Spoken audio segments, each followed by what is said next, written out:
Hey, what's up, everyone? Let's get the microphone right up to my pie hole.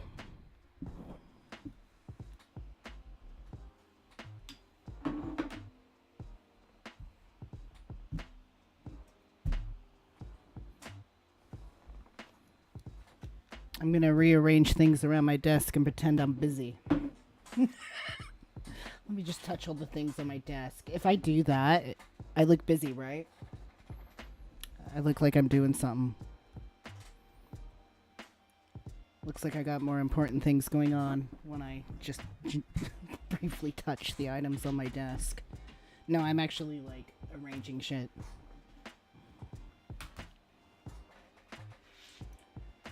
Gotta look busy. Hey, if you work retail, like, especially if you're, like, in a dumb clothing store or something like that, just look busy. Walk from one corner of the store to the other like you have something important to do. Trust me, it'll save you like a few minutes of your shift. Retail is such a bullshit job. Just look busy. Just walk around with intent and purpose and nobody will bother you. I actually don't mind retail. I don't like people. I don't just retail. I don't know. Like I'm fine with organizing a store and like, you know, making sure everything's all kempt and neat and tidy and stuff and like everything in the system is like rightly priced and all that. But then it's like you get some asshole with something like complicated and I'm just like, you know what, get out of the store before I fucking I don't know.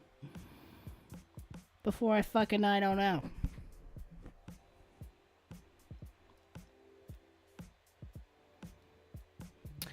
But who's in here? I see Specs. I see Mark. Hello. I see Heretical. I see Cassie. What's up, everybody? We're so slim pickings on the people who are like in the stream because I know exactly why. It's because I've been so focused on school that I've dropped like the regular streaming, and so it's not even on anybody's register anymore, and it's not an issue. It's just kind of like, oh, here we are, you know. Heretical says we have similar hairstyles right now. My husband told me I look like an organic lesbian farmer. Do I look like an organic lesbian farmer too? I just like trimmed the sides of my head today.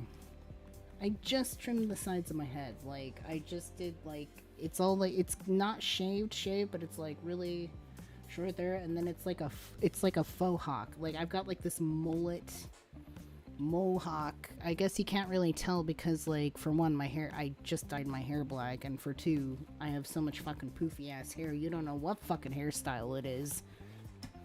You know, whenever somebody comments, like, whenever somebody tells me, like, hey, you just got your hair cut, it looks great, it's always when my hair is longer. It's so weird. They're like, yo, you cut your hair. It's like, no, I just parted it differently because it's driving me insane.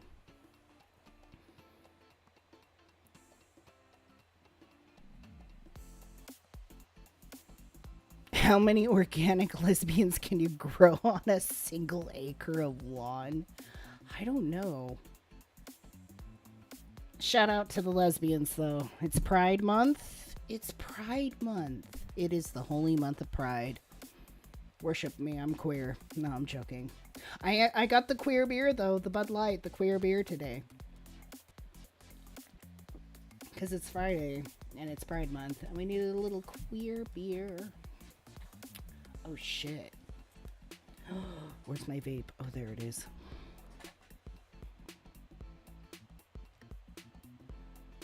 Yeah. Hi, Elise. Hi, Cassie. Did I say hi, Cassie?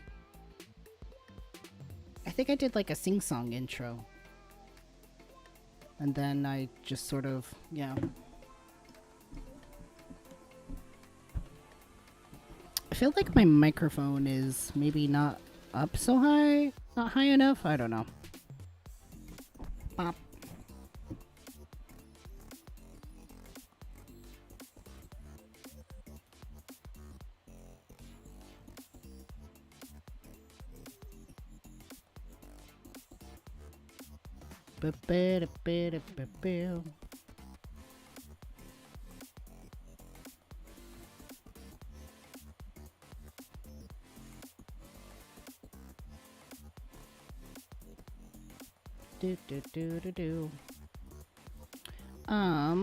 Let's see, I'm playing around with the sound for a minute, seeing how it sounds.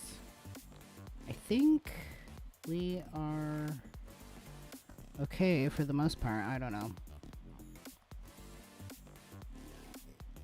Maybe it's just for me. It's just loud in my head. I swear I had like a limiter on my microphone. Like, I feel like it's not quite acting like I want it to act.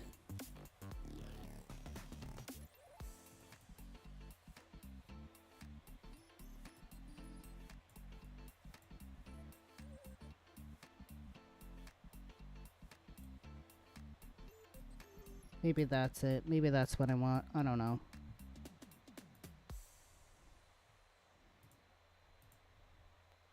Sorry, we're just chilling and waiting for, like, maybe, hopefully some more people to come in. If not, we'll get started anyways, because there's always the replay.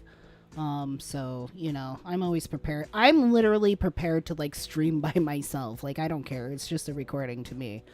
Right now I am messing with my sound a little bit because I feel like my microphone could be better. Oh, how's that?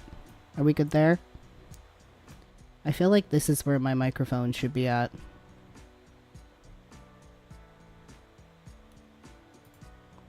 This would be better.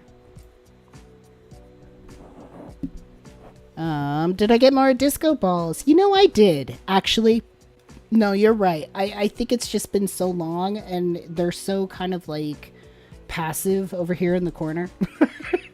Just chilling over my balls. Check out my balls. Look at my balls. Everybody look at my glorious balls over here. I love disco balls. Look, there's a little tiny one right here. If you look at the tip of my finger, right at the tip of my finger, there's this tiny little ball here. We're tickling the balls. Here's another ball. That actually fell. It used to be hanging up, but I'm like, I kind of like it there.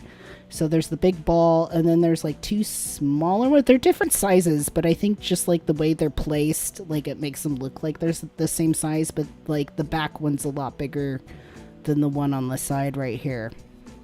I love disco balls, and I think this is a good like topic a little bit. It's so weird. I could like almost write like a whole essay on disco balls. So like disco balls obviously represent disco music, and disco music, what I take away from it the most is sort of like the era when like two men dancing together was illegal, you know, like sort of like back in the Stonewall days, which is why the Stonewall riots actually happened, because that was back when it was like, pretty much illegal to like have gay clubs and like dance with like people of the same sex. So a lot, not all disco and like funk stuff, but like not all disco, but like a lot of disco was like intertwined with that underground gay club scene where it was just like essentially illegal to be gay. And so it's kind of like a liberation, sort of like a Dionysus symbol for me, like disco balls, very Dionysian, Dionysus disco. I often like play around in my head. Another aspect of the disco ball that I like is just the pieces of mirror. It's like a mosaic, you know, there's pieces of mirror that kind of like make a whole thing. And I feel like that's sort of like in a Neogenian way, like how I like see sort of life and existence is like we're all like a little section of mirror, and together we make like this whole thing. Another thing that I love associated around disco balls is the phrase disco inferno in Latin or Greek or whatever, I don't know what the fuck, is pretty much like I learn through suffering. Like Disco Inferno, like through suffering I learn. So the disco ball, it may seem like a really just like something that doesn't have any symbology or like meaning to it, and it's just sort of like a decoration, but like to me it actually holds a lot of meaning, like and a lot of like I take away a lot from it. So that I love disco balls, so I want more of it. Plus they're just so fucking pretty. especially when they spin. The only problem with these is I wish they could all just like gently spin like constantly forever, but you know, I can't really have that. If I sit and like twirl them with my hands, I could get them going, but you know, it only lasts a minute. So yes, this is why I love disco balls. It has like a whole thing for me.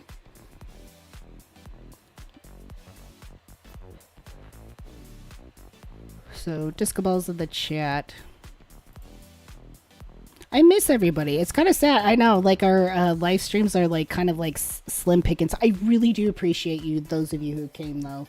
I do think like just because I've been so focused on school, like if you're not like regularly in the routine of things, like it just kind of falls off, and that's where I'm at. Is like now it's summer, you know, now I'm picking up streaming again, and people are like, I kind of forgot about you, which is like totally justified. My hair is extra fluffy because I just dyed it, so I'm like fiddling it with it a lot. But yeah, we'll just chill and chit chat. Feel free to bring it. What are you guys up to? Never mind me. How are you guys? Anything new? Anything going on? Are you happy? Are you sad? Do you wish you were glad? I don't know.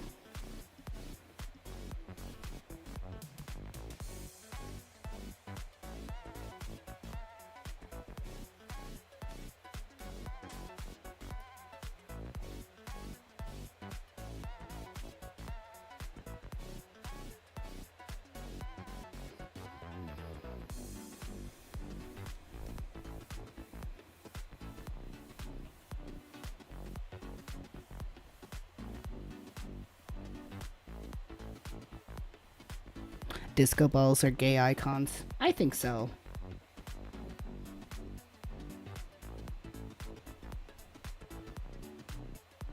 Everyone look at Jan's pelotas. What is the pelotas? What the fuck is that? What the fuck is pelotas? Oh, balls. Pelotas. It's a place in Brazil. What the fuck? Anyways, look at my balls. Mad about the ice raids here. Yeah, I just, you know, things are really bad right now, and things are very, fascist. Let's just say. Let's just hit the nail on the head. There's nothing that screams fascism to me more than seeing just like the chaos of like the ICE people just like coming and just literally physically like throwing people around, chasing them down, throwing them around, grabbing them, fucking black bagging them. It's fucking disgusting. And I'll tell you what. I'll tell you what. I can't tell you. Anyways. Let's just say if I see that shit happening right in front of my eyes, I'm definitely gonna open my mouth. I'm not gonna approach anybody, but I'm definitely gonna fucking scream at the top of my lungs. Like, bet your ass I'm gonna say something. Luckily, I'm really grateful. The school I go to has a really good program for non-citizens to get educations, because whether or not some people like to think about it or like it or not, immigrants do have right to education within our country. So my college that I go to has like a fantastic program for immigrants and non-citizens to get education and get a foothold in their lives. And they are protecting it tooth and nail, to the point where like there's literally like signs on all the classrooms that's like you can't enter in there. Like, teachers have a right to privacy even within their own assigned classroom, and the classroom is reserved for students first. It's reserved for teaching and learning first.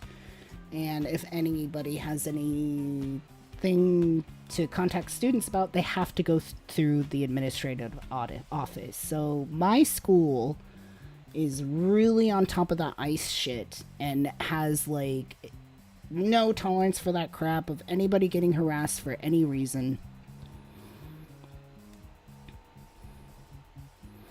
And I love my sociology teacher. Of course, school's out right now, but like, I'm definitely gonna take another class from him, Professor Anthony Varel. But he's so fucking fantastic. He's very not super fluent. Well, yeah, he is pretty fluent in Spanish. Like, he's very in tune with that stuff, and he's very anti-fascist. And well, I feel like you have to be when you're a sociology professor. Sociology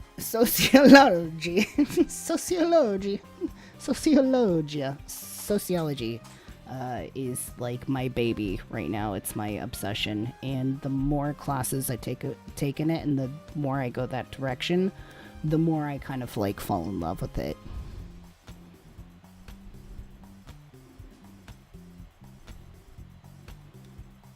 Mark says universities all need to circle the wagons on this one. Yeah. I can't remember. I think I wrote it down. I have it written down in a notebook, but there was some sort of organization or something that like sent a message to like my sociology professor. I don't know if it was through the school stuff. I have it written down because when he was talking about it, I'm like, I need to look this up. But somebody was like telling him that he needs to like warn his students about putting out projects around controversial political issues, like such as like immigration and like LGBTQ issues and stuff like that. And my professor like went on this rant. He was just straight up like, no, that's literally like sociology 101. Like all of these issues, we're not going to do that. Like, you know, students have an academic like right, they have academic freedom to study whatever the fuck they want, even if it's pornography. Which is a good segue into like our topic today, because like we are going to be talking about this bill put out by Mike Lee, who is a senator of Utah. Has put out a bill that's called the IODA bill. And this isn't his first bill that he's put out. But anyways, this IODA bill that he's putting out is going to put like nationwide, like across the board, like across all states, limitation on quote unquote obscenity is how they're sort of like lightly wording it, but really it's pornography. So we're going to be talking about it today because the bill hasn't been looked at yet, but it's in progress. It's there. It's put forth. It's introduced. It's on the plate. It's on the tea plate. And I have some words. And let me tell you why I have some words. I think there's like just a personal component that's launched into this for me because I grew up in Utah, in Salt Lake City. Well, technically Murray, but who gives a shit? So I grew up in Utah. I grew up Mormon, and Mike Lee, Senator Mike Lee, is a devout Mormon. And so I have some critiques on his motives, the basis of his motives for his moral motives for introducing this bill, which does align with the Project 2025 agenda. So we are going to get into that. We're just going to like chill a little bit more. Like I said, I'm being a little bit more patient today. Oh, hi, Morg. Oh, thank you for the super chat. My voice just cracked.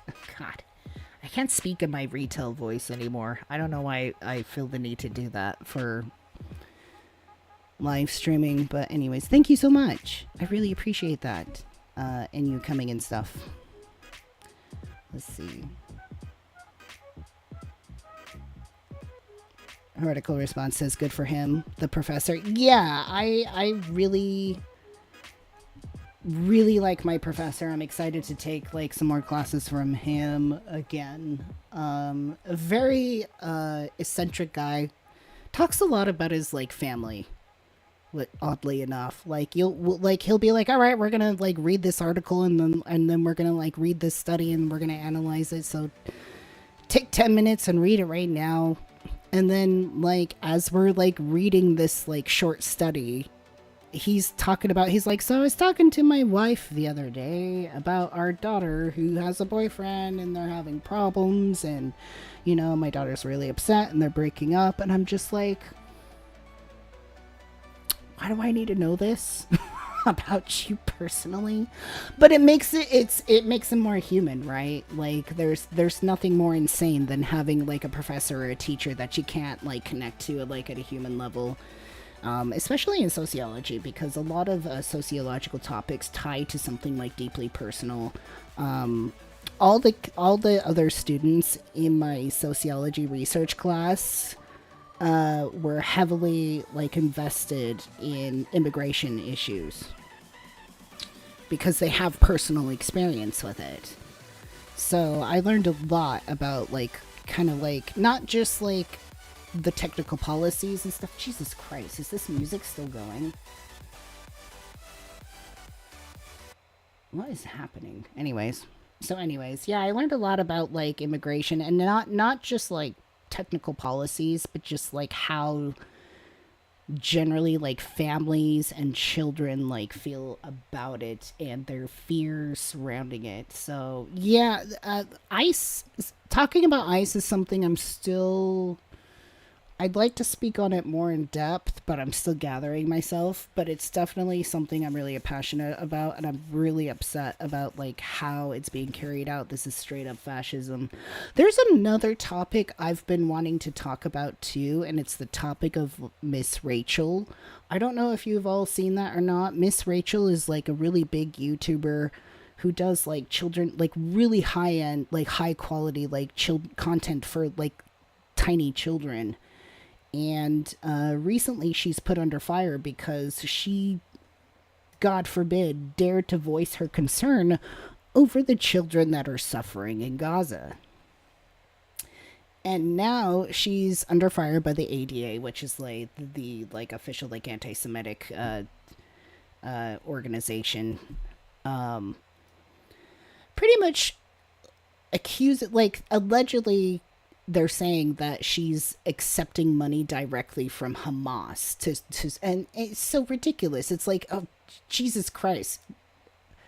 This woman is showing empathy and care and love to frighten, terrorize children. And they're like, oh, jeez, well, how dare her. So that's another subject I want to talk about eventually, but there's only so much I can deal with at one time.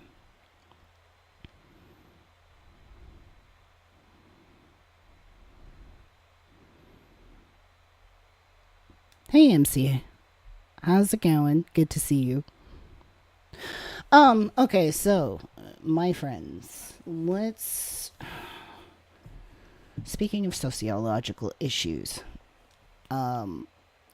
so, yes, Senator Mike Lee, representative of Utah, has introduced his third bill. So, like, this is his third bill. It's the IODA bill, which is, what the fuck is it? It's the IODA bill, the Interstate Obscenity Definition Act. Mike Lee. And the biggest thing I want you to keep in mind with Mike Lee is that he is a true blue-bred Mormon. Like, he is as devout of a church member as you can get. And this concerns me. Now, is it particularly special that a politician has like ties within a religious organization? No, this is not new.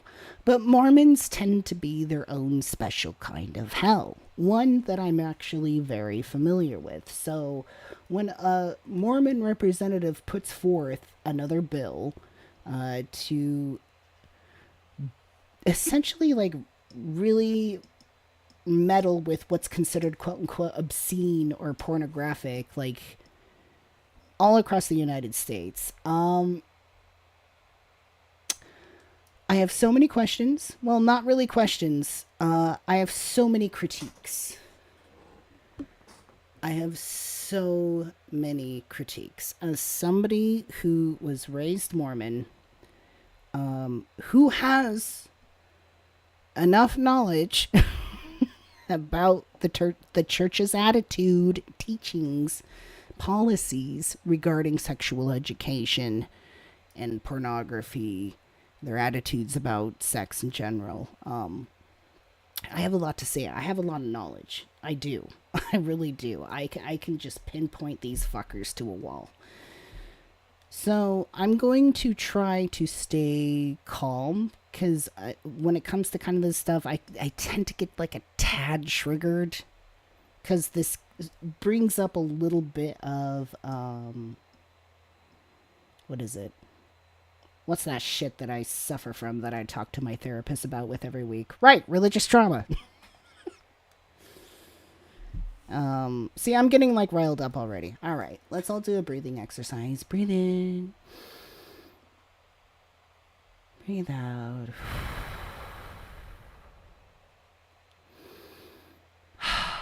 All right, cool. So let's go to Mike Lee. Keep in mind, Mike Lee, very devout member of the LDS Church, senator of Utah, introducing his third bill. So the first two didn't work out well, but as we know, we are in different days with this current administration that is heavily influenced by Project 2025, which isn't exactly Mormon itself, but they would fit within that plan, let's just say. So, Washington, U.S. Senator Mike Lee introduced the Interstate Obscenity Definition Act today to clarify the legal definition of obscenity for all states, making transmission of obscene content across state lines more easily prosecuted. U.S. Representative Mary Miller of Illinois is the bill's co-lead in the House of Representatives. Mike Lee says obscenity isn't protected by the First Amendment. Well, no shit, because nobody was worried about that back then.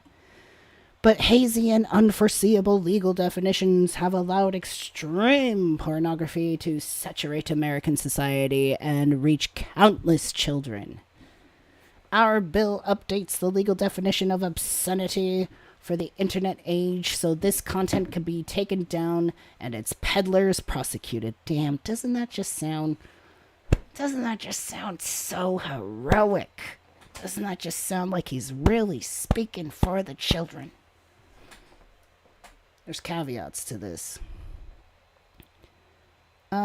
Representative Mary Miller says the Interstate Obscenity Definition Act equips law enforcement with the tools they need to target and remove obscene material from the internet, which is alarmingly destructive and far outside the bounds of protected free speech under the Constitution.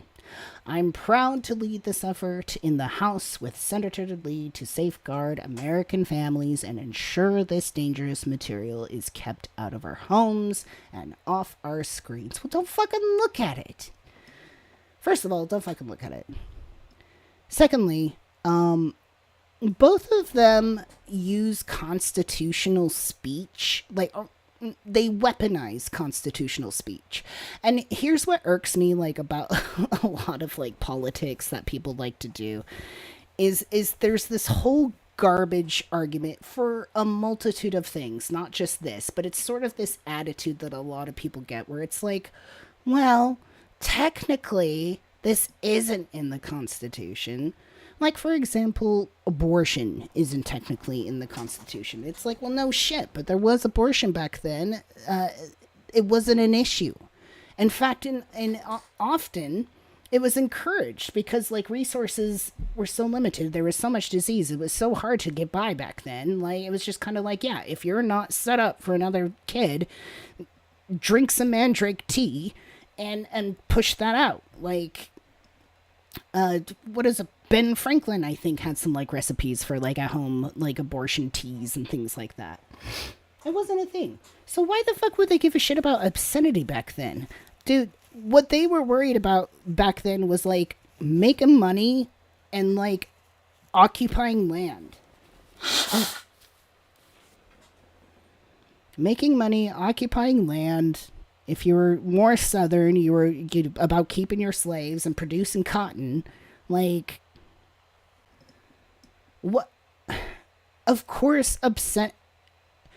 And I think you all, like, I don't think I need to sit and just, like, super just, like, describe with lots of passion, like, how kind of ridiculous it is to, like, make laws on a concept of obscenity. And they even put it in quotes. Now, I hate arguing semantics, but we kind of need to argue the semantics here. What the fuck constitutes as obscenity here? What is obscene? To what is obscene to one is obscene to the other. Like, I mean, all right, let's keep reading. Let's just keep reading for a minute. Put a bookmark in that. You see how I'm like easily riled up like this? Thank you so much for the super chat heretical response. I like that little demon. Oh, that one's red. Mark says maybe he's worried about what Speaker Mike Johnson is watching, the guy who is porn watching accountability buddies with his teenage son. Nothing weird at all. Wait, what? The guy who is porn watching accountability buddies with his teenage son? What? What do you mean? What does that mean? What the fuck does that mean? What is porn watching accountability? Like you have a buddy that's like making sure you don't fucking like goon. I feel like I need the opposite. I need I need a porn watching accountability, like to make sure I'm watching pornography. Are you getting your daily goon in? Good job.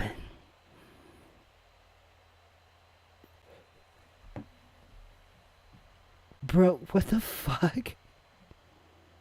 Dude, and here's like, okay, so like I have a very well thought out reason as to why like this bill is such a bad idea, because it's purely like entrenched into like Mormon ideology specifically, which is very like relatable to other like Christian based religions, but like it really is its own special thing because like Mormons have such a fucked up relationship with sexuality and pornography. Those motherfuckers are so fucking weird. Like, they're just like, absolutely no pornography. None of that. Like, yes, it's okay to have urges. Don't touch your parts. Don't do anything. Don't even think about your parts. Like, when you get married, then then you're allowed to touch your parts, but only by like your spouse. Like, I don't know what it is. Like, it's like, that's a very easy description that like applies to just the very heteronormative, like nuclear family, like property, like wives are property sort of thing. It's so fucking toxic though. It's fucking toxic. I there's just something about like the heteronormative sort of aspect of like marriage that's just like very non-consensual and just brainwashy to me, and just like conditioning and like grooming, especially for women. You look at people who are like well invested, well rounded, and hot take from Jan. You look at like the BDSM community and like people who are like well like studied into that and do it very properly and just have like this very like outlined sort of like contract of interaction and consent. And that is like miles more healthy, like infinitely more healthy than the weird fucking sort of like religious, especially like the Christian based like religious ideas of like what marriage should be and like how men and women roles are. Straight up. Like I just like so, and then but then you'll just look at like BDSM stuff and you're like, oh, that's just like awful evil, like super heavy, like grotesque, like violent sexual stuff. Is like, no, those motherfuckers have their shit together. They got consent and like all that stuff down way better than you do. Trust me, by miles. Cassie says porn sites are already blocked here without some kind of identification and have been for a few years. So in some states, I do know Utah. I don't know what other states. And this is all educational, by the way, for the YouTube gods. I should put like a thing that says like this is educational. And let's see. This is...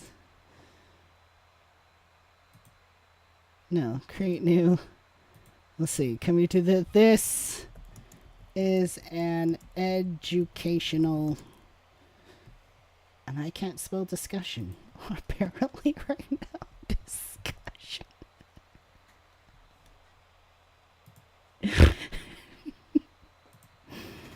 Discussion. Okay. This is an educational... This is an educational discussion. Okay. Okay. It's so huge. What the fuck? Where do we put this? Do we have room down here? No. Like right here? Yes. This is an educational discussion. Okay. Okay. It's like the... What is it? Like the teacher from South Park. Okay, kids.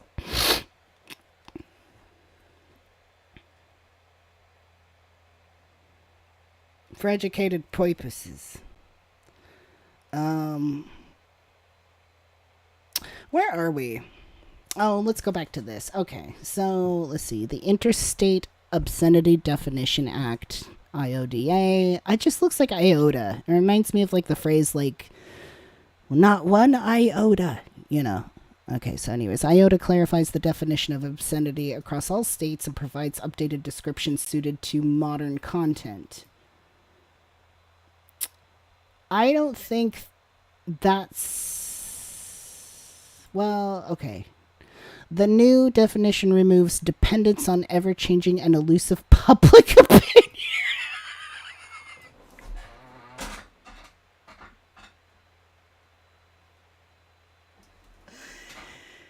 No more objective taste in content. Okay? Everybody has to have the same idea. Okay. What is chaos to the fly is order to the spider. No, none of that. We will tell you what is chaos and what is order. I don't know why I'm laughing. I'm laughing because it's so fucking insane. Is not something. It is the whole word obscene. Is that not elusive? It's I'm short circulating here. Short circuiting. I meant short circulating. Same thing. So they just don't. They just want to take the word obscenity, which is like a very qualitative like description of like an internal experience of like what, like a descriptor. I don't understand this. It's almost like this is like the one of the first few steps to making art objective. And I don't like that they try to weaponize opinion of art. Heretical response reminds me of Anita Bryant. Yes, Miss Pieface. Miss Orange Juice Pieface.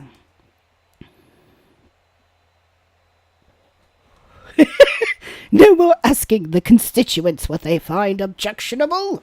The public is so fickle.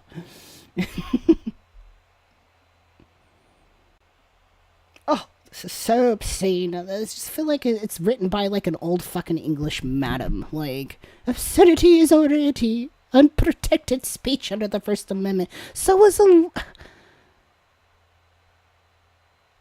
Okay, I'm sorry. Why are we concerned right here about updated descriptions suited to modern content? But then we're going over here, First Amendment bullshit, which was written fucking more than 100 years ago. Why are we doing this? Why are we concerned here with what's modern? But then here, we're determining that by what was written back then. Sorry. Our Constitution needs a fucking overhaul. It really does. I just like fucking floor everything. Shut it all down. We need something fucking brand new. Okay? Anyways, but its current definition makes it difficult to assess and prosecute. The current legal definition of obscenity was taken from a Supreme Court case argued in 1973.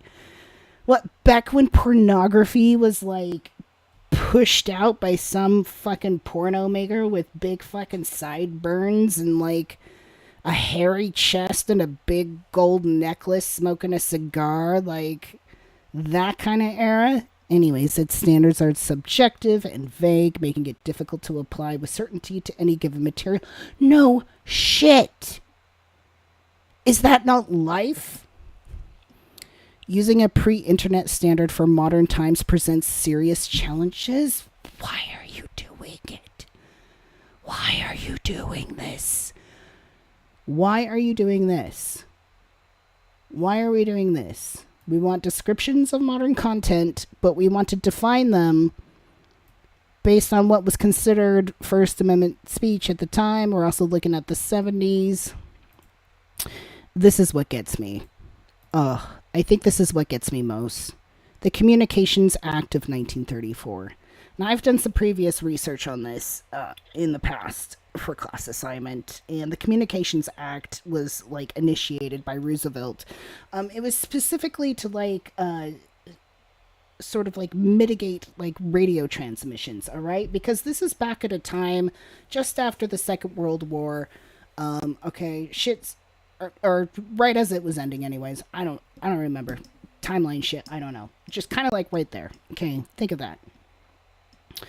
Really got the Red Scare going on.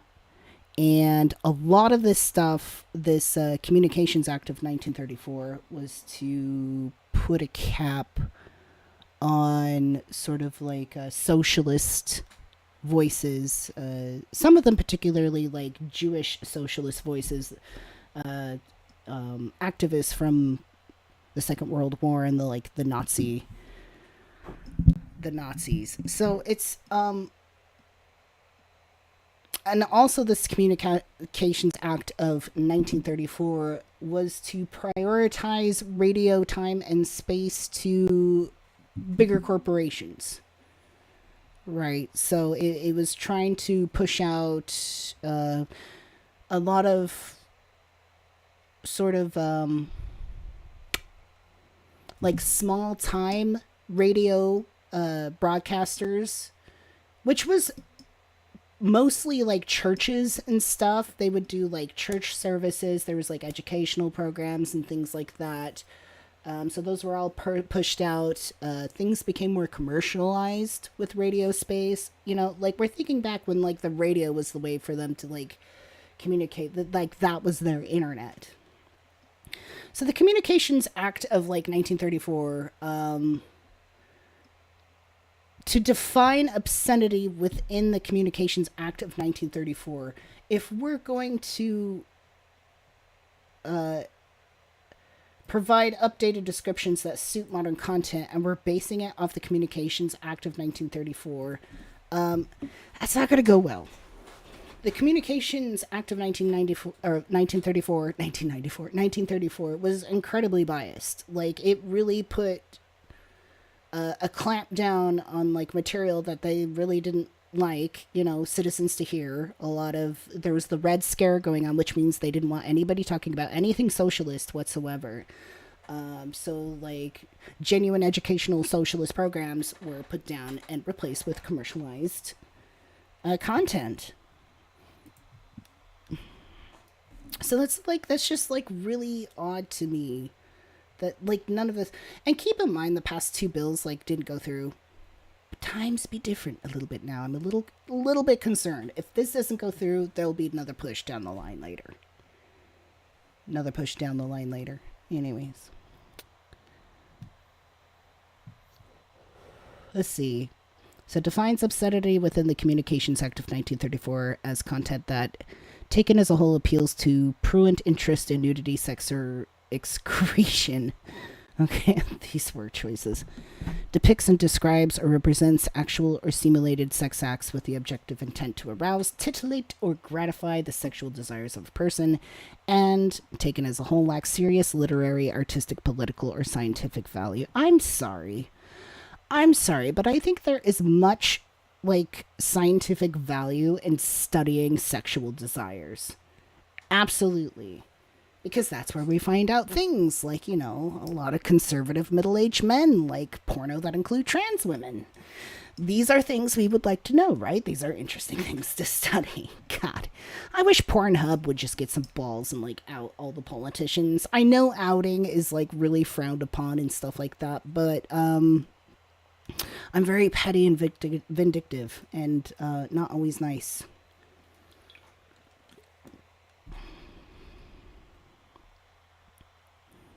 That's just my opinion, though. That's my opinion. Let's see. Strengthens the existing general prohibition on obscenity in the Communications Act by removing the intent requirement that only prohibits the transmission of obscenity for the purpose of abusing, threatening, or harassing a person.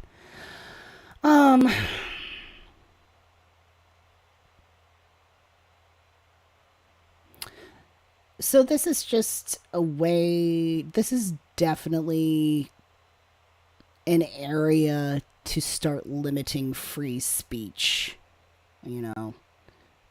creating content that is quote unquote obscene, that is meant for adults, stuff that, as they say, arouses, titillates. I love that word, titillate or gratify the sexual desires of a person.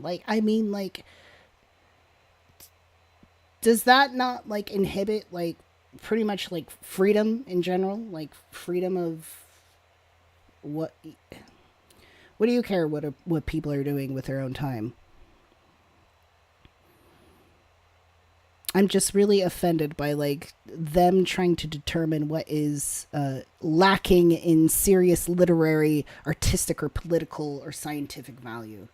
Because it's like beauty is in the eye of the beholder. So is obscenity. Obscenity is in the eye of the beholder. A lot of stuff that normies, like conservative normies, would find absolutely fucking obscene, I find fantastic. So, you think they would think one way, I would think another. I was going to say something really crass, but I'm on YouTube. Let's keep it down. The Communications Act. Yeah. Signed by President Roosevelt, established to regulate state and foreign communications by wire and radio. And now we're trying to base making stuff on limiting pornography based on something that happened or ideas and attitudes that happened in 1934. Interesting. So this is sort of like the idea and the mentality of like what Mike Lee has. Mike Lee being a devout Mormon member. And let's take a minute and talk about how the Mormon church handles issues of like sexuality, sexual education, and pornography. Okay. Do.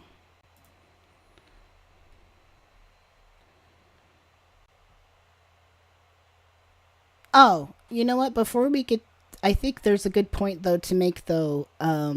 A lot of this bill, let's talk about this too, is in the name of protecting children. And I know this is like a mentality of a lot of Mormons that like pornography is just inherently evil, it's violent, it's degrading, any kind at all. Any kind at all, it doesn't matter. And also, masturbation, super bad. You don't fucking do that. You don't even think about it. Pretty much all of that stuff is like really, really, really bad. What was my point I was making? Get, ugh, I get lost on so many like thought branches. Oh, right. So the whole point of that is like their biggest concern is like its influence on children, influencing children to sort of get lost into a horrible, treacherous hell of gooning, non-stoppable gooning, and mostly sexual violence, which is where it strikes a nerve for me. If we're talking about prevention of sexual violence and we're trying to correlate consuming pornographic content directly with sexual violence, there's definitely some correlation there. Absolutely. But the causation has yet to be grasped. And in a lot of sociological studies, you'll find like some correlations that are so seemingly strong. You're like, this has to be the cause. Like, but it still is not the cause. Like there can be two things going on at once that aren't necessarily causing each other. So we have to be careful when we talk about things like how consuming pornographic material potentially leads to more sexual violence. And the problem I have with the Mormon doctrine is like most of their attitude about sexuality is to just ignore, repress, do away with, and don't talk about it. That, and see, I don't have like evidence of this, but I have like I feel like that's something that leads to more sexual violence. Now I'm still looking into that. And I have a study. I have a study, very recent. So looking at the church's attitude of sex education. So this is directly from the Church of Jesus Christ of Latter-day Saints. This is directly from their mouths. This is their overall attitude on sex education and behavior.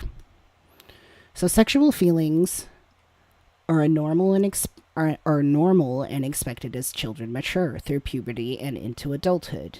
But all should follow the Lord's teachings in dealing with those feelings. We should develop healthy relationships with others that keep our actions consistent with the commandments of God, that sexual activity be reserved exclusively for man and a woman who are married. We reject the false teaching of the adversary that sexual feelings are meant to be acted on whenever and however desired.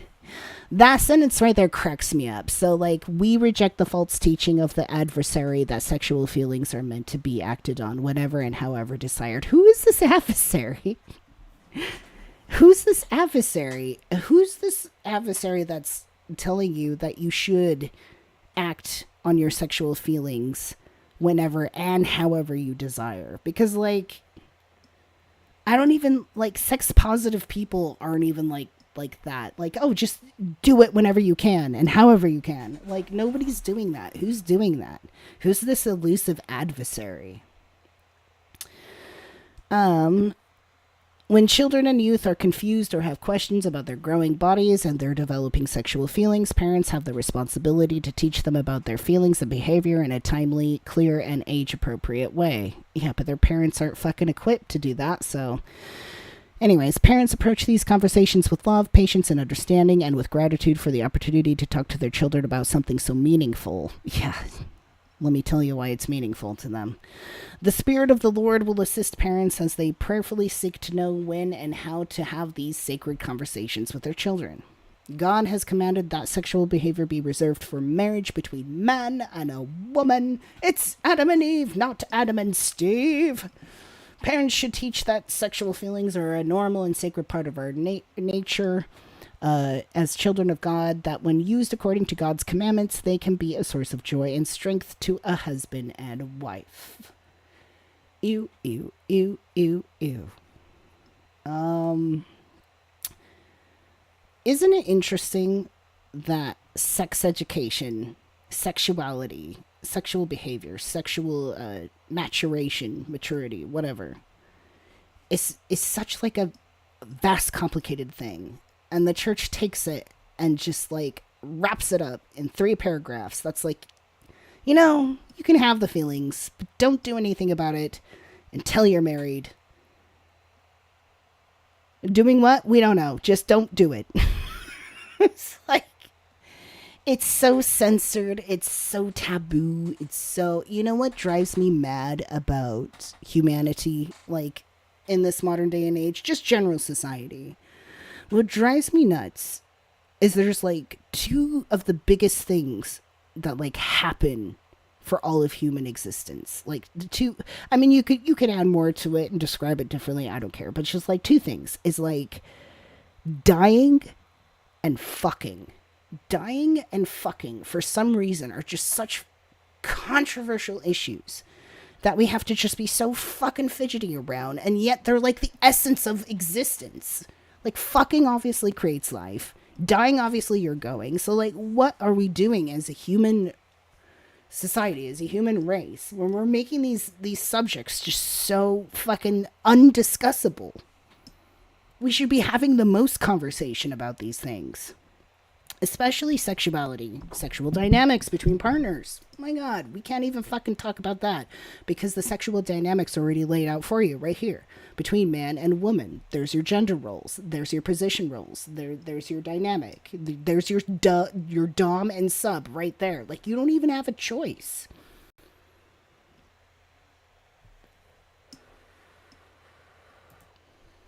So what are we protecting kids from? Like, I feel like this is just very toxic. This is a toxic way to like get into sexuality. Just shut the fuck up.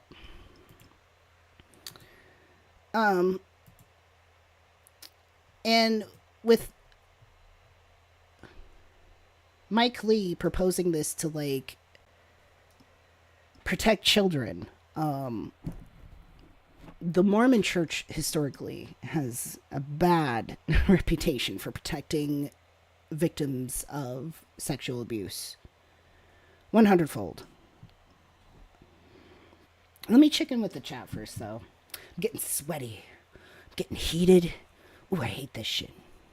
No, because I believe in sexual freedom and like healthy sexual exploration that is age appropriate for like everybody. It should be something that you're open to. And I don't like how the church just labels it as right here, teaching of the adversary. Like, so if I teach or propose an idea that is slightly different from what the church teaches, I am now considered an adversary.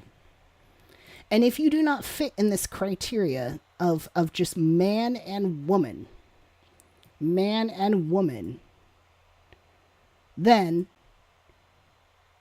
it is not moral, right? It is ungodly. It's immoral and it's ungodly if you do not fit those certain gender roles. And here's what's so sneaky about these kinds of bills. And what I want to remind you of what Project 2025 said. Okay, when we're talking about labeling pornography, and we're talking about like what is obscene. 2025.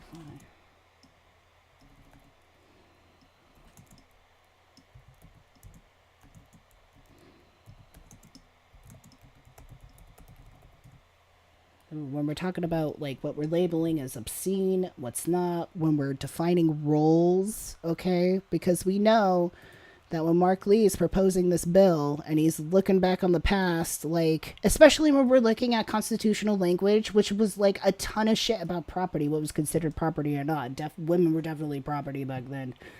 But also correlate that with Project 2025 and how Project 2025 wants to define LGBTQ people as pornography. Literally.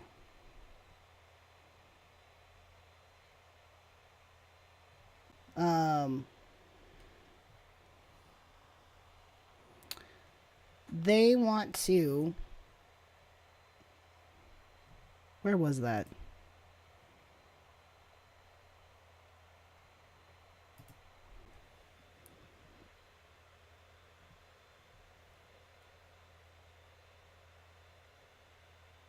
I can't find it. But no, Project 2025 wants to define all of like queer people as pornography. We don't even get to be people. We don't exist.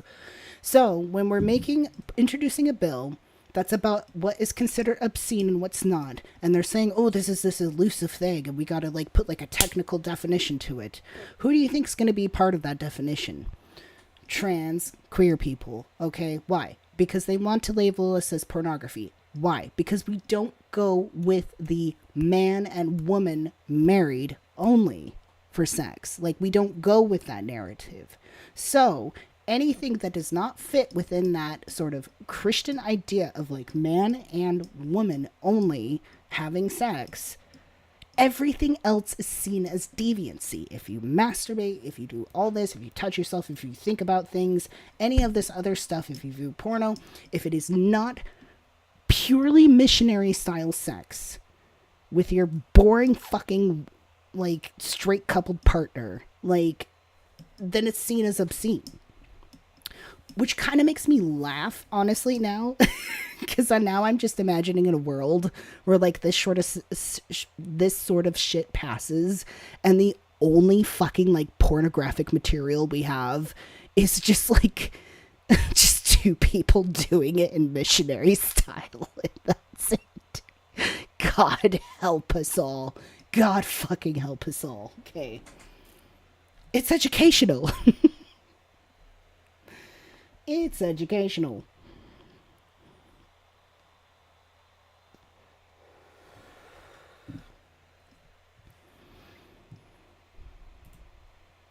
Ugh.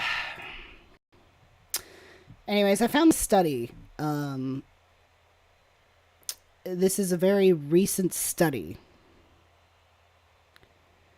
This is Pornography and Gender-Based Violence, Two Neglected Topics in Sexuality Education, and a Systematic Review. It's by a group of sociologists and psychologists. And it's pretty short.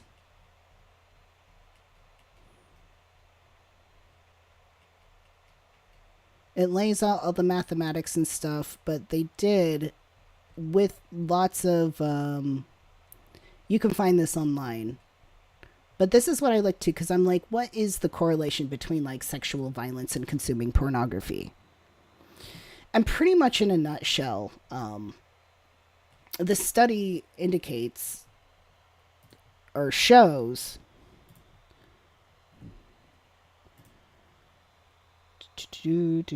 watch, I had something written on this anyways. So the research shows that rather banning pornography, which is like what you know this obscenity like act is gonna do, it's meant to ban pornography, let's be real. They can word it as obscenity all they want, it's just very fancy.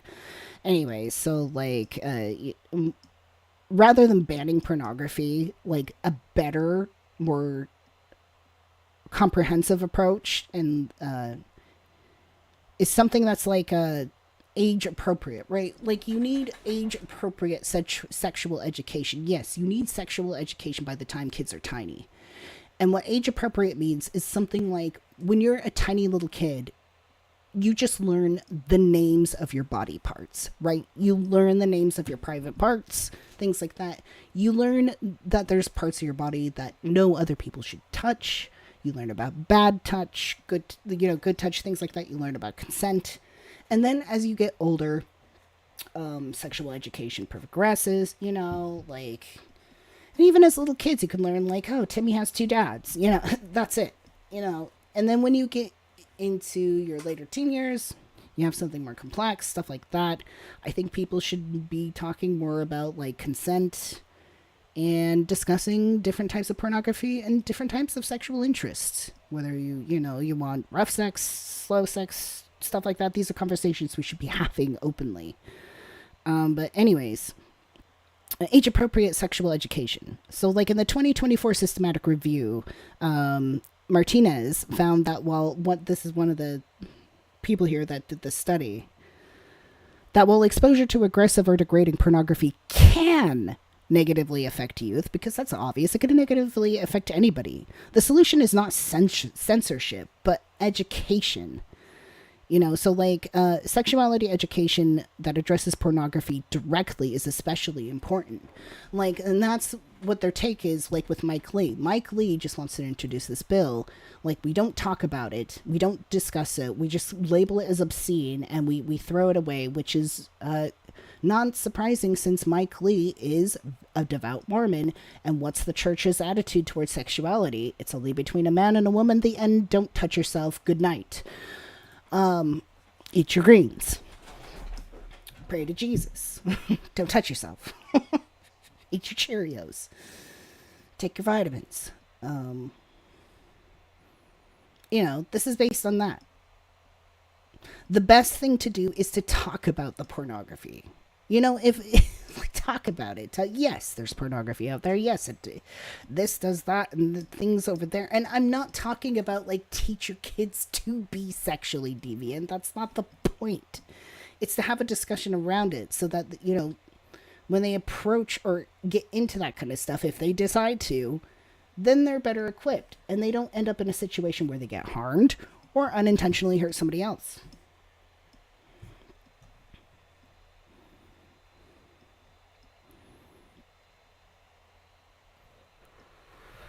Yeah. The review emphasizes that when students are given the tools to understand and evaluate sexual content, they are better prepared to recognize harmful dynamics and engage in healthier relationships. So, gonna read the conclusion. You guys can read the rest of this. Conclusion.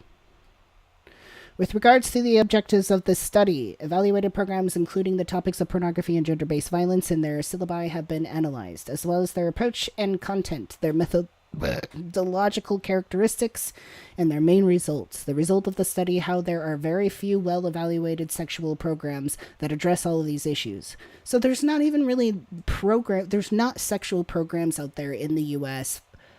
to educate people and kids on pornography. There's not. And sexual education in our nation is under fire to begin with. It's being clamped down on. It's being done away with in all aspects possible. Anyways, the results of the study show that there are very few well-evaluated sexuality programs that address all these issues, with many using different approaches and contents. This heterogeneity, Jesus, that's a word, makes it difficult to compare the results. So we still don't have enough study. We still don't have enough data on how consuming pornographic content correlates with sexual violence. We don't have a lot of studies on this. Why? I don't know. Maybe because it's like a Christian dominant nation. This stuff is taboo. Not a lot of people are going to study it because it's frowned upon. Nobody's going to be, and reporting. If you're going to do some study on this, talk about people's experience, you're going to have to gather data from people's personal experiences. People aren't going to be willing to report the truth. This is something that's like a challenge in sociological work and like analyzation and like data gathering. Is like you could study something and you could like set out a survey or you could do interviews and try to gather like qualitative data, but depending on the subject and depending on how like the dynamics between you and your like participant, like they could withhold information because they're not comfortable sharing it. So we're not going to have a lot of information about sexuality and how consuming pornography affects like potential sexual violence. Not a lot of people are going to want to talk about that. So why are we going over here, like Mike Lee? Why are we going over here and trying to put like definitions on it when we don't even know what's going on? This is why we need studies like this to show it, to tell us what's really happening here. Okay. However, the results of this is the results are positive enough to keep moving forward in efforts to promote sexuality education that engages with gender equity and a critical approach to the use of pornography, as this has the potential to play a key role in advancing social change in favor of women's safety and anybody's safety, I think. Queer safety too. Anyway, men's safety as well, like. So I advise reading this. I am writing up an official essay on this. I'm doing it just for myself, really. I'm just about finished with it. I'm going to make it available for you all to read soon. I think the reason I'm writing it, I don't know, I don't want to lose my writing mojo. I don't want to lose my writing mojo over the summer. And if I write about topics and stuff like this and I save that for later, and if I get an assignment later, I could just like use that. So I'm trying to do myself a favor. But like I have an essay I'm putting together like about this that's almost done. But this is something that really bothers me. I'm a very sex positive person. The reason I'm a very sex positive person is because, growing up in the LDS church, they have like a weird focus on sex. So much so that I think they literally are like a sex cult. I mean, Joseph Smith, by any means, is a fucking sexual deviant. The man pretty much like formed his religion around him getting multitudes of wives. Like, he had a harem, for fuck's sakes. Like, sex and money is like the main pinnacle of the Mormon church, in my opinion. I don't fucking care if you disagree. This is my conclusion. So like, and my experience like with sexuality growing up was very, very not healthy, very confusing, very damaging, very traumatizing.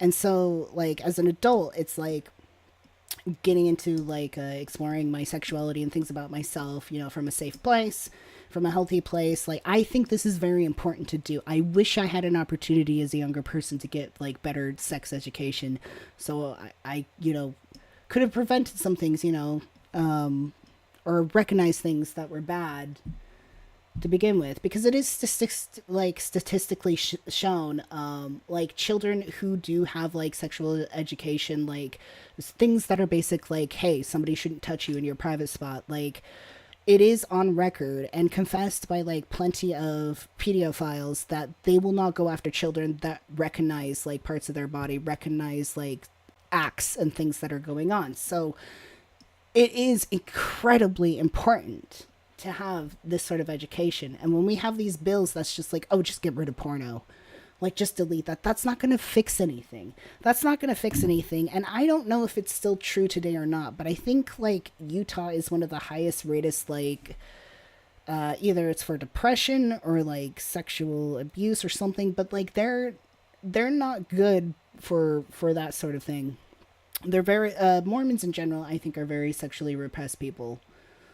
Very sexually repressed. And when people get repressed, when people don't have healthy vices, they just do fucked up shit, like harm other people, harm kids, or they like skin cats in their garage and wear them on their heads. Like, it's just not good. And this whole shit with the church of like saying like we reject the false teaching of the adversary. Well, I guess I'm the fucking adversary, bitch.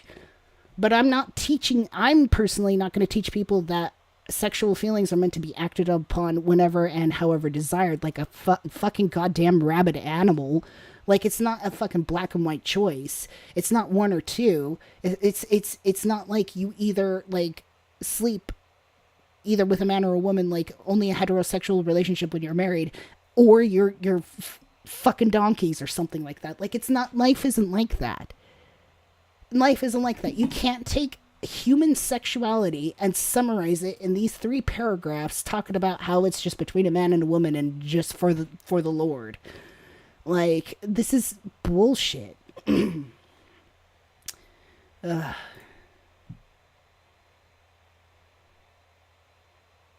My voice is hurting. I've gone on such a rant. Is everybody still with me? Is everybody still here with me? Is this good?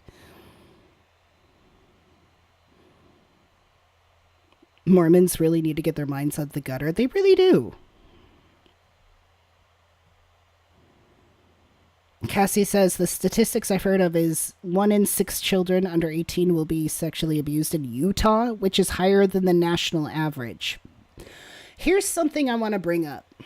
So when the church, talking about somebody who's a member of the church, Mike Lee, who's a devout member of the church, who wants to prevent children to get harmed, who we've seen statistically from a study that education is better, but no, we can't talk about it according from what the church says. We can't actually have sexual education. Just don't fucking talk about it. In fact, have your parents tell you. Great. That's a great source. They're not fucking education. They're not trained for that. So anyways, let's talk about the church and how they handle child abuse cases. Oh, look at this. They got this big thing about how they say they're against it. Abuse is the mistreatment of neglect of others in a way that causes physical, emotional, or sexual harm. The church's position is that abuse cannot be tolerated in any form. That those who abuse will be accountable before God. Bullshit. Let me tell you why.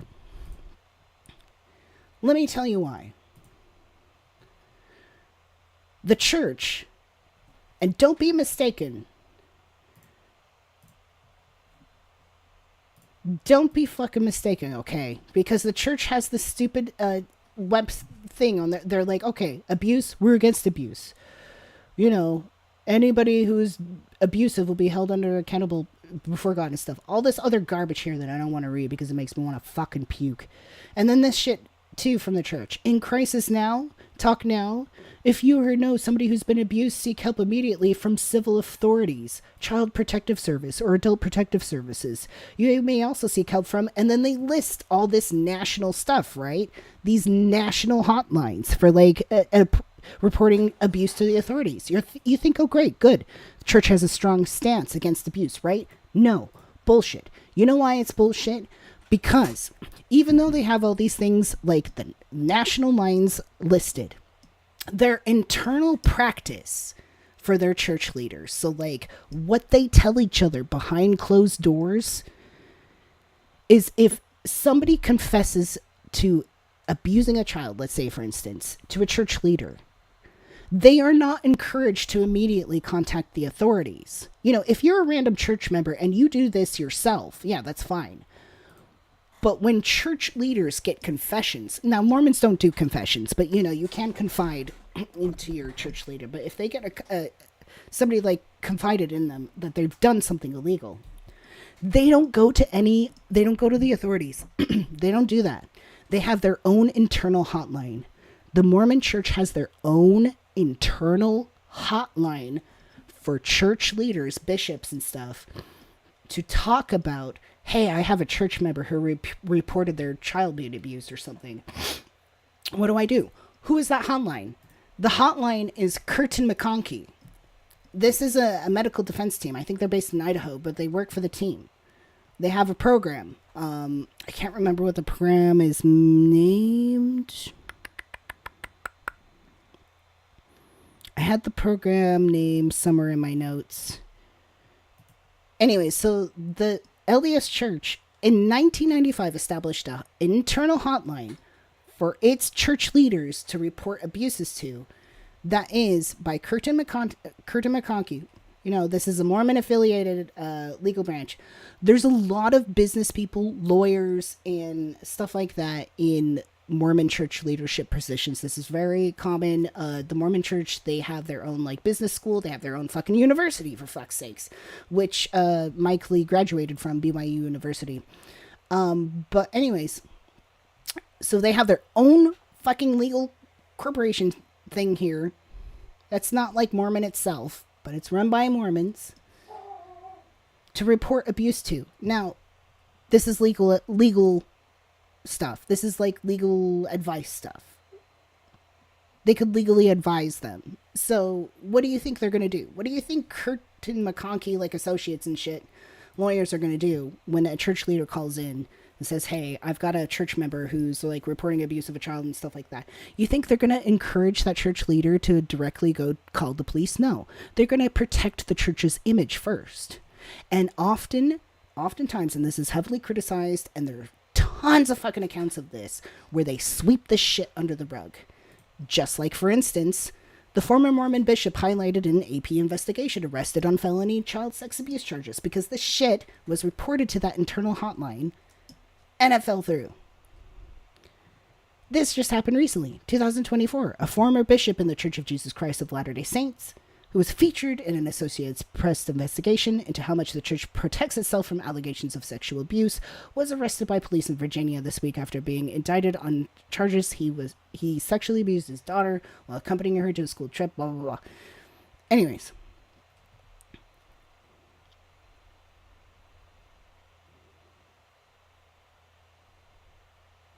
Yeah, I hope. So, police and federal authorities have been searching for John Goodrich after Grand January in Blitzenburg and January 17th found probable cause that he committed 4 felonies, including force, threat, or intimidation, all this nasty stuff, felony aggravated battery by a parent of a child. Anyways, those charges were filed weeks after the AP investigation revealed how a representative of the church, widely known as the Mormon Church, employed a risk management playbook that has helped it keep child sexual abuse cases secret after allegations surfaced that Goodrich abused his daughter, Chelsea, now in her 30s, at their home in Idaho, as well as a school field trip, blah, blah, blah. I hope this case brings justice for my childhood case, says Chelsea. Yeah. I'm grateful for it. Appears that the Commonwealth of Virginia is taking on the event that child assault is more seriously than years of repeated assault. Yeah. Okay. So pretty much like this is a case where like this was reported. This was reported to a church leader and it fell through. This is one of like many cases. I'm not going to read the whole thing because it's like super miserable. And I think you get the idea. I think you get the gist of it right now. Why I think this whole IODA bill, which is like meant to be nationwide. So Mike Lee is proposing this bill across all of the United States that there's limitations on what is considered obscene based on the Communications Act of 1934, which he really wants to have, suited for updated descriptions, suited for modern content, but yet we still want it based on the Communications Act of 1934 and the Constitution. We're weaponizing constitutional language, and not to mention Mike Lee is a devout Mormon, and the Mormon Church has a really bad history of handling sexual education and things like that, which I'm a proponent of these people who have done this study. This was released 2/25 this year. It was released 2023. Received and accepted May, probably like published, or maybe that's the date I downloaded it or something, I don't know. But anyways, here's this really good study. Now, this study, I want you to keep in mind, it was very clear in its summary about correlations. And this is what a lot of sociological research does, and why I'm so fascinated with this is because it's common sense. It's talking about the result of this study shows that there are very few well-evaluated sexuality programs Like, we don't have enough sexual education programs going on enough to really be able to study them to see, like, if they are more effective or not. However, the ones that we have studied, the sexual education programs we have studied,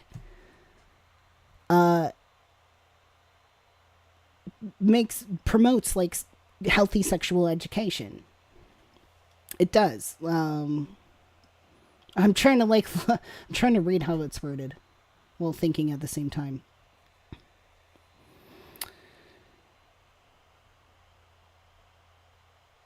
The results of the study show there was very few sexual programs that address all these issues, with many using different approaches and contents. This heterogeneity makes it difficult to compare the results. However, the results are positive enough to keep moving forward in efforts to promote sexual education that engages with gender equity and critical approach to the use of pornography, as well as has the potential to play a key role in advancing social change in favor of women's safety. So obviously this applies to more than women's safety, but certainly like women's safety first up. But we need to, pretty much, it's like, it's better to have conversations about pornography and sexual violence and consent and things like that, rather than just like trying to define what is obscene and not obscene across the board. So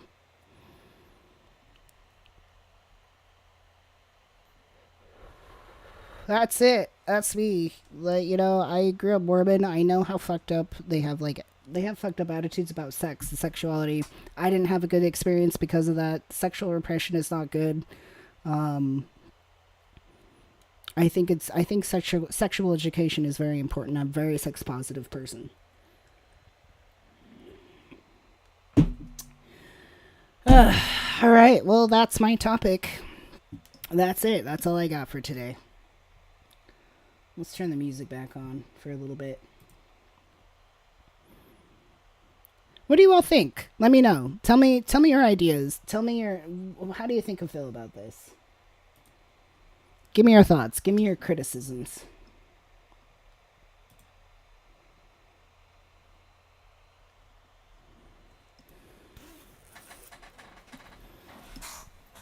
No notes, good analysis, Jan. Thank you so much. I spent some time. I'm kind of proud of myself, patting myself on the back a bit. I actually did some preparation for this one. So I'm like, that's why I was so determined today. I'm like, I don't even care if there's that many people in the chat. Like, I just want this for the replay. Cassie says, I think Mike Lee is an asshat. Yeah, he's got some other controversial things going on with him that we haven't had the chance to get into. I just thought that was interesting. I don't think this bill's going to pass. But I don't know. There's a lot of things I didn't think were going to happen that happened. So what the fuck do I know? I just think be prepared. I think it's just ridiculous. I think my biggest beef of all is like trying to like objectively define what is obscene and what isn't obscene. Especially coming from me, like, because I'm a person where I'm very much like John Waters with my taste and like art and stuff. Like, I love it to be trashy and obscene. Like, obscene to me is beautiful. Like, that, you know, it's like, it's not art to you. Like, I'm sorry. Is somebody getting gangbanged by 10 dudes not artistic and meaningful to you? I'm sorry, it is to me. Like, the fuck we talking about here?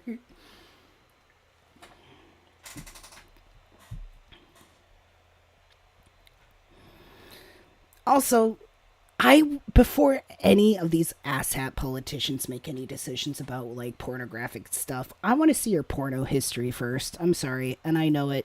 I know they got it. Mark says political offices at all levels should be like jury duty. The people who want the position bad enough to run for it and beg or plead for it should be disqualified. Seriously. It should be reserved for people who just like don't want that anything to do with that. Lee says, I saw some of the reps questioning the premise of this bill, and them redefining what's obscene so strictly will cause a lot of movies and classic books to be banned. It will, though. And you know what's funny is if they take... Because Okay. If you grew up religiously in a Christian based like religion, you know how they think, right? So like these motherfuckers, they'll put out like an objective like what is obscene or not, and then the fucking Bible will like meet like more than half of that. Like you want to talk about obscene? Let's talk about what's happening in the fucking Bible or the Book of Mormon. Book of Mormon fucking chopping people's arms off and shit like that. Like the Book of Mormon is just as bad.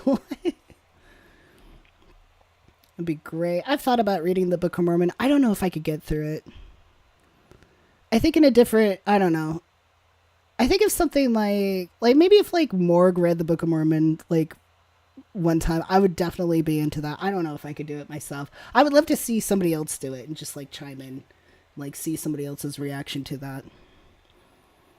I've read enough of it. I've read enough of it. I don't need to read it anymore. Which is the shit I hate, like being an ex-Mormon. A lot of current like members of the church, like if you're ex-Mormon, they'd be like, I mean, like Christians get this too. Like, well, did you actually read it? It's like I did. That's why I hate it. That's why I hate it. Fuck you. Of course I read it, bitch. Butthole. Asshat.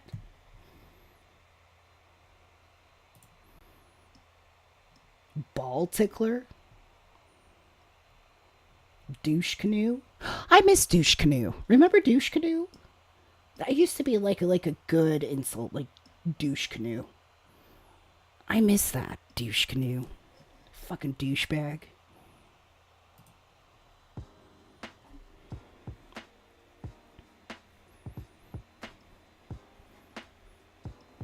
All right, my friends.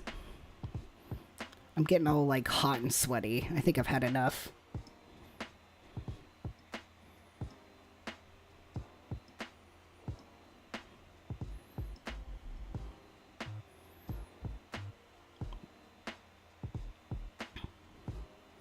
They won't pry.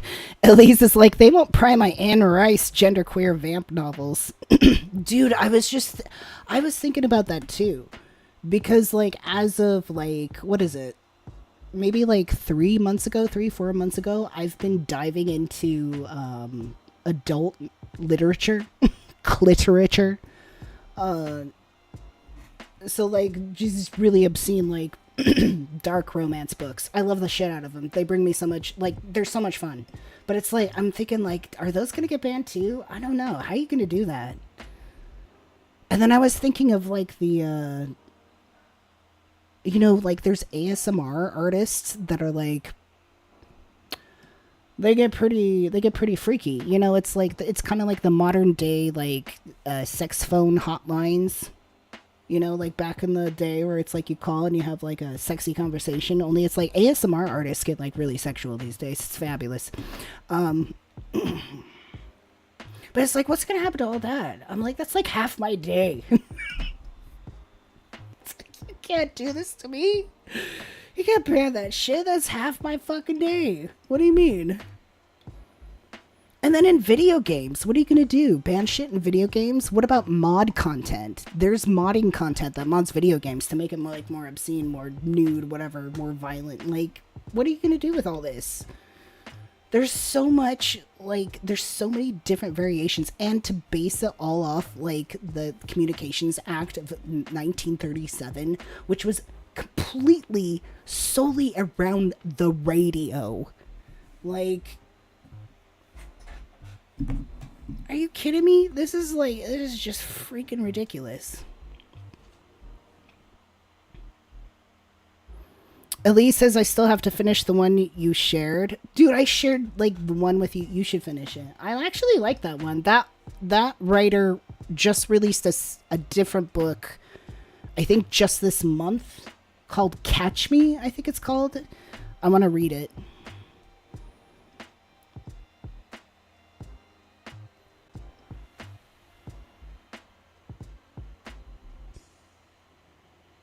They won't pry my Anne Rice. You know what another author I think of is Poppy Z. Bright. She wrote some fucked up shit. I don't know if any of you have read Poppy Z. Bright, but she wrote some fucked up shit. Some fucked up shit. See, here's my thing. I love the adult, like, pornographic, violent, like, literature, because I think that is the perfect way to explore those sorts of things and sorts of, like, fantasies.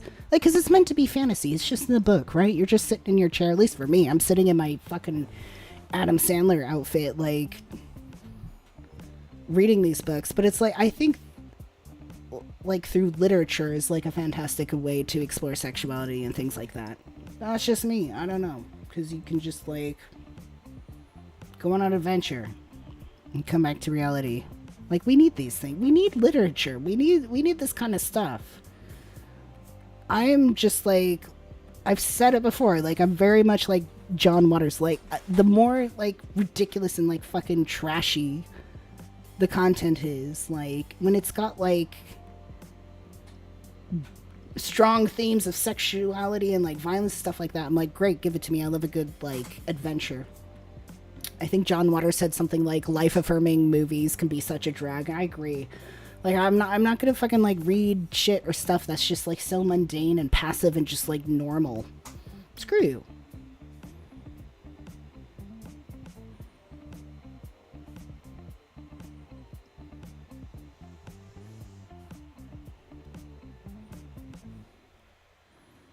Mark says, I know that person a bit. Poppy Z. Bright? No, if you're into Anne Rice, Poppy Z. Bright makes Anne Rice look like a fucking angel. Like a little cherub. Like, it's like tier level. It's like there's like Anne Rice, and then if you want to go fucking darker, there's Poppy Z. Bright.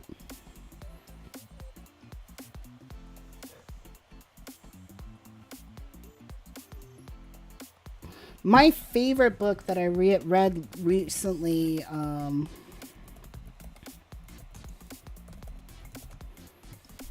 was Haunting Adeline. There's 2 books, but it's the same story. It's book 1, book 2. The first book is Haunting Adeline, and the second one is Hunting Adeline by an author called H.D. Carlton. And when I tell you, this was like, you don't even have to be into smut, like, because, like, the second book, like, is such a slow burn, and, like, nobody fucks, like, till the very end. But, like, the story itself was so engaging and so grasping and just so fucking, like, intense. I could not fucking put the book down. And when the book ended, I was like, I felt empty inside. Have you ever, like, been invested in a story and then like it ends and you're like, well, what the fuck do I do, like, with myself now? But Haunting Adeline,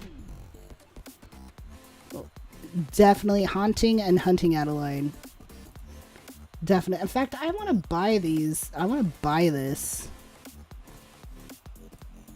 I think I want to buy, like, a physical copy because, like, I love this book so much. It's a tough read, though. I will warn you. If you decide to read this book, it's really really dark. Like, it's really intense. Like, it's like, this could never be made into a movie, I feel like, because of, like, the details in it. Heretical Response says, my mom gave me my first adult novel, sorry to edit you there, called Knight in Shining Armor. Gave me an unrealistic expectation of all humans. See, these are just fantasies. I don't know, because, like, a lot of the relationships, like, you read about, like, in these, like, sort of adult, like, some of them are really light. The ones I particularly read are, like, dark romance genre, which is, like, they're kind of, like, fucked up. They're really fucked up relationships, but there's a lot of zest to them. But it's, like, they're meant to be fantasy. They're not meant to be relationships that, like, you're supposed to mimic or have in real life. If anything, like, there's extreme red flags.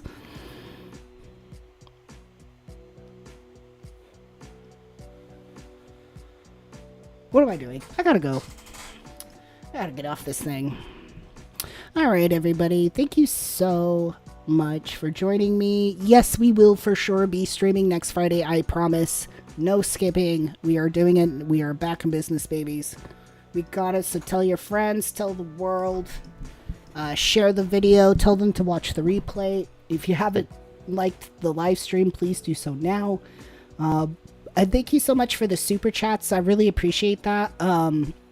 Money and stuff I get from here, I'm putting into like my education, and I also need a new computer. I'm gonna be honest, like mine is so fucking old, so I'm saving up for that.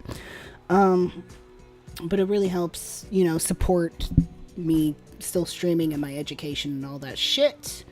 So with that being said, I wish you all a good weekend. Take care of yourselves. Stay frosty, stay awake, and we will see you next week. Good night. I love you. Good night. I love you. Goodbye.